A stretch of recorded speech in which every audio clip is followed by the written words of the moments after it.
നിന്റെ അച്ഛൻ മരിച്ചൊന്നും പറഞ്ഞിട്ട് ഇവിടെ അത് ആഘോഷിക്കാണ്ടിരിക്കാനൊന്നും പറ്റത്തില്ല. വീട്ടിൽ നിന്നാ വിളിച്ചേ. എന്തായടി അമ്മയ്ക്ക് എങ്ങനെ ഉണ്ട്? നാത്തുമ്പോൾ BP നോക്കി വലിയ കുഴപ്പമില്ല. പക്ഷെ ഡോക്ടർ വന്നപ്പോൾ എന്തോ ചെറിയ വേരിയേഷൻ കാണിക്കുന്നുണ്ട്. ചിലപ്പോൾ ഈ അച്ഛൻ്റെ കാര്യമൊക്കെ ഓർത്ത് ടെൻഷൻ അടിച്ചിട്ടായിരിക്കും അല്ലേ. 20 ദിവസമല്ലേ ആയോളൂ, അമ്മയ്ക്ക് എങ്ങനെ മറക്കാൻ പറ്റുമോ? ഞാൻ ചേട്ടനോട് പറയാൻ മറന്നുപോയതാ. ഇന്നലെയും കൂടെ ഞാൻ അച്ഛനെ സ്വപ്നം കണ്ടു. ഞാൻ വിചാരിച്ചു ഒറിജില്ല, സ്വപ്നമല്ല, അച്ഛൻ്റെ മുന്നിൽ വന്ന് നിൽക്കാന്ന് എനിക്ക് തോന്നിപ്പോയി. എന്നാലും ഞാനിങ്ങനെ ആലോചിക്കാം, അച്ഛന് ഒരു കുഴപ്പമില്ലാണ്ട് എന്താ ആരോഗ്യത്തോടെ ഇരുന്നാ എത്ര പെട്ടെന്ന് പോയെ. ഓരോരുത്തർക്കും ഓരോ ആയുസ്സുണ്ടടി. അച്ഛൻ്റെ സമയമായപ്പോൾ അച്ഛൻ പോയി, നീ വിഷമിക്കാതിരിക്കേ. നമുക്കൊന്ന് വൈകുന്നേരം വീട്ടിൽ പോയിട്ട് അമ്മയൊന്ന് കണ്ടിട്ട് വരാം.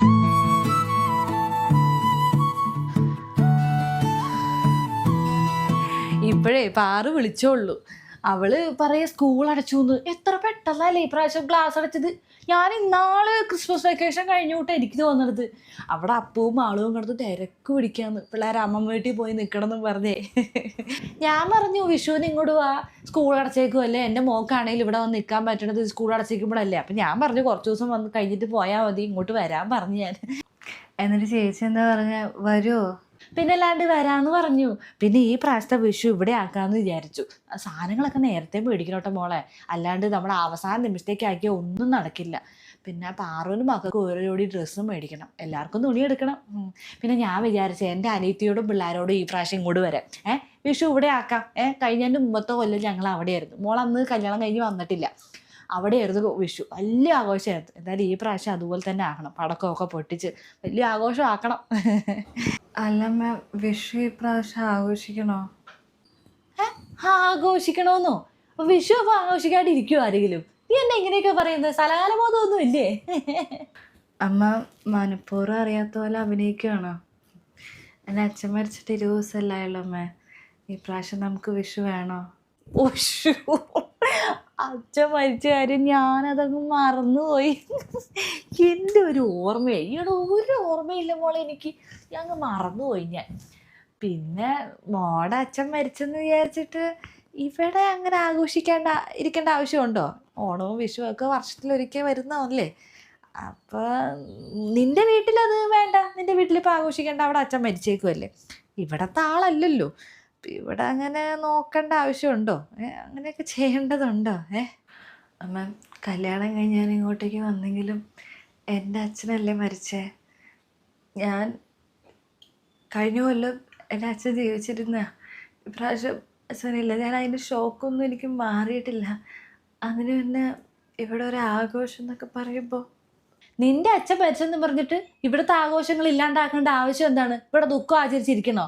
നിന്റെ വീട്ടിൽ നിന്റെ അമ്മയും ആങ്ങളെയും ഭാര്യയും ഒക്കെ ദുഃഖം ആചരിച്ചിരുന്നോ എന്നും പറഞ്ഞത് ഇവിടുത്തെ സന്തോഷം എന്തിനാ നീ ഇല്ലാണ്ടാക്കണത്? അല്ലേ, എൻ്റെ മോൾക്ക് ആകെ കൂടി ഈ വിഷുവിനും ഓണത്തിനൊക്കെയാണ് ഇങ്ങോട്ടൊക്കെ ഒന്ന് വന്ന് കുറച്ച് ദിവസം നിൽക്കാനും ഒക്കെ പറ്റണത്. പിന്നെ ആ കൂടി വർഷത്തിൽ ഉള്ള ആഘോഷങ്ങളാണ് ഇതൊക്കെ. അതൊക്കെ നിന്റെ അച്ഛൻ മരിച്ചെന്നും പറഞ്ഞിട്ട് ഇവിടെ അത് ആഘോഷിക്കാണ്ടിരിക്കാനൊന്നും പറ്റത്തില്ല. ആ ഒരു കാരണം വെച്ച് നിന്റെ അച്ഛൻ ആണ്ട് വരെ, അതായത് ഒരു വർഷം വരെ ഇവിടുത്തെ സന്തോഷങ്ങൾ ഇല്ലാണ്ടാക്കാനൊന്നും അങ്ങനത്തെ ആചാരങ്ങളൊന്നും ഇവിടെ വേണ്ട, അത് നടക്കില്ല.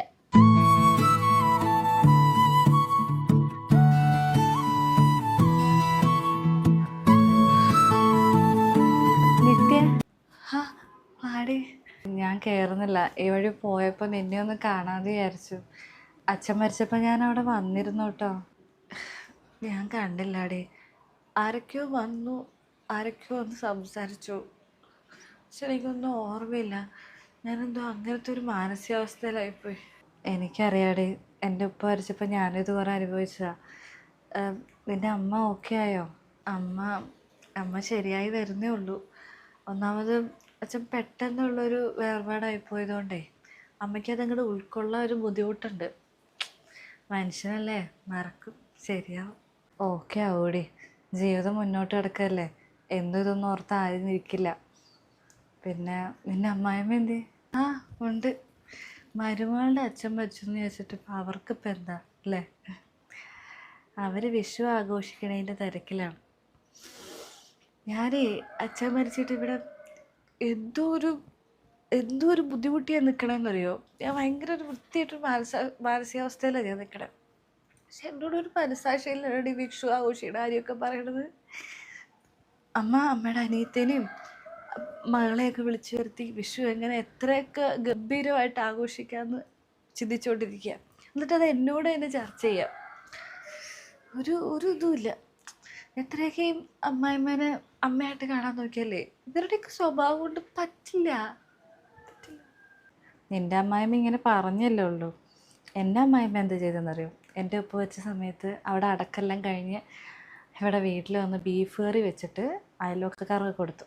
ഞാൻ എൻ്റെ വീട്ടിലെ ചടങ്ങെല്ലാം കഴിഞ്ഞ് വീട്ടിൽ ഇവിടെ വന്ന് അയൽവക്കക്കാരൊക്കെ പറയുമ്പോൾ ഞാൻ സത്യം പറഞ്ഞാൽ എനിക്ക് ചങ്ക് പൊട്ടിപ്പോയി. ഞാനിങ്ങനെയൊന്നും അല്ലായിരുന്നു എൻ്റെ ഇക്കയുടെ ഉമ്മനെക്കുറിച്ച് വിചാരിച്ചിരുന്നത്. അതൊക്കെ അവരവരുടെ സ്വഭാവം അടി കാണിക്കണേ, അവരുടെ സംസ്കാരം, അവർ അങ്ങനെ കാണിക്കും. എല്ലാ ഭർത്താക്കന്മാരുടെയും അമ്മമാരൊന്നും ഇങ്ങനെ ആവണമെന്നില്ല, ചിലരൊക്കെ നല്ലതുണ്ട്. പക്ഷെ നമുക്ക് കിട്ടിയത് ഇങ്ങനെയുള്ളതായിപ്പോയി. അപ്പോൾ അതോർത്തിരുന്നിട്ട് കാര്യമില്ലല്ലോ. അപ്പോൾ ഉള്ള രീതിയിലൊക്കെ ജീവിക്കുക. എൻ്റെ അഭിപ്രായത്തിൽ നീ വിഷുവിൻ്റെ സമയത്ത് വീട്ടിൽ പോകാൻ നോക്ക്. അവരിവിടെ കിടന്ന് ആഘോഷിക്കട്ടെ. അവരുടെ സന്തോഷത്തിന് മുന്നിൽ നമ്മളിവിടെ കിടന്ന് കയറുന്നതിന് അർത്ഥമൊന്നുമില്ല. അവർ സന്തോഷിക്കട്ടെ, ആഘോഷിക്കട്ടെ. നീ പറഞ്ഞത് ശരിയാടി. ഞാനെന്തിനാ ഇവർ വലിയ രീതിയിൽ വിഷുവൊക്കെ ആഘോഷിക്കുമ്പോൾ ഒരു കോമാളിയായിട്ട് ഇവിടെ നിൽക്കണമല്ലേ? പോവാം, ഞാൻ വീട്ടിൽ പോയി നിൽക്കാം. അവരുടെ സന്തോഷത്തിൽ ഞാനെന്തിനാ തല്ലിക്കെടുത്തണല്ലേ? അവരാഘോഷിക്കട്ടെ. അതുതന്നെ, നമ്മൾ ആഗ്രഹിക്കുന്ന ഇതിൽ എല്ലാവരും ഇങ്ങോട്ട് പെരുമാറണമെന്ന് നമുക്ക് പ്രതീക്ഷിക്കാൻ പറ്റില്ലല്ലോ. അവരവരുടെ സ്വഭാവം കാണിക്കുന്നു, നമ്മൾ അത് മനസ്സിലാക്കി മുന്നോട്ട് പോവുക. ഞാൻ ഇറങ്ങട്ടെ കേട്ടാ, സമയമില്ലടി. ശരിയെന്നാ. എടി, നീ വന്നിട്ട് ഒരു ഗ്ലാസ് വെള്ളം പോലും കുടിച്ചില്ലല്ലോ. അതൊന്നും വേണ്ടടി, നിന്നെ ഒന്ന് കാണണമെന്ന് മാത്രമേ ഉണ്ടായിരുന്നുള്ളൂ. ഞാൻ എന്നാൽ പോട്ടെ കേട്ടാ. ശരി.